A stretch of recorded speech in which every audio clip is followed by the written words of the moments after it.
স্বচ্ছ কাচের এই সাবুদানার ডেজার্টটা খেতে এত বেশি মজার যে বাড়িতে না বানালে কখনো বুঝতেই পারতাম না। আসসালামু আলাইকুম, সবাই কেমন আছেন? আশা করছি সবাই ভালো আছেন। আমি এখানে 1 কাপ পরিমাণ সাবুদানা নিয়েছি।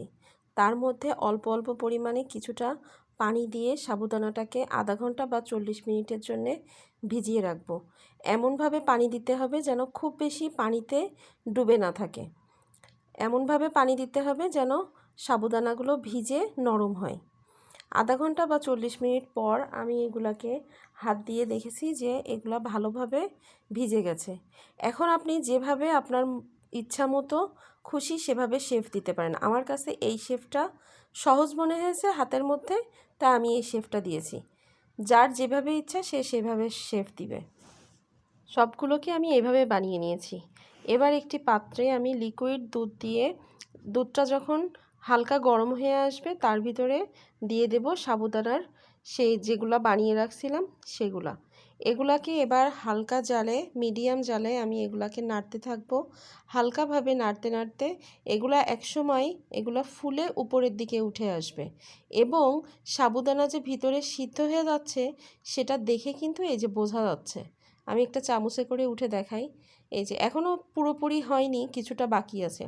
এর মধ্যে আমি দিয়ে দিয়েছি চিনি আর আরও বেশি টেস্ট বাড়ানোর জন্য দিয়েছি গুঁড়া দুধ। এই গুঁড়া দুধটা দেওয়ার কারণে খাবারের টেস্টটা অনেক বেশি বেড়ে যাবে এবং এটা খেতে এত বেশি মজার হয়েছিল যে কি বলবো। একবার যদি বাসায় না বানিয়ে খান তাহলে বুঝতেই পারবেন না। এই যে আমার সাবুদানাটা কিন্তু সিদ্ধ হয়ে গেছে। আমি একটু হাত দিয়ে চেপে চেপে দেখাই, একদম সিদ্ধ হয়ে গেছে। এবার আমি এটাকে ঠান্ডা হওয়ার জন্য রেখে দিব নর্মাল ফ্রিজে রেখে দিয়ে তারপর ঠান্ডা হয়ে যাওয়ার পর একটা সার্ভিং ডিশে আমি এটাকে ঢেলে নিলাম এবং এটাকে ঢেলে এর উপরে আমি আরও কিছু অ্যাড করব। এর সাথে দিব কিছু ফ্রুটস, যেমন আম দিব, আমের সাথে আর দিব বেদানা, আর এর উপর দিয়ে ঠান্ডা ঠান্ডা করে এটাকে খাওয়ার জন্য দিব আমি আইসক্রিম, ভ্যানিলা আইসক্রিম। এই ভ্যানিলা আইসক্রিমটা দিয়ে এটা খেতে এত বেশি মজার, কি বলবো। না বানিয়ে খেলে কেউ কখনো বুঝতেই পারবে না।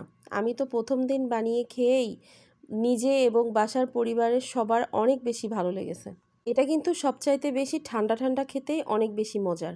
আর উপর দিয়ে একটু সাজিয়ে দিলাম পেস্তা বাদাম, কাজু বাদাম, এগুলা দিয়ে একটু সুন্দর করে সাজিয়ে দিয়ে ব্যাস রেডি আমার স্বচ্ছ কাচের সাবুদানার ডেজার্ট।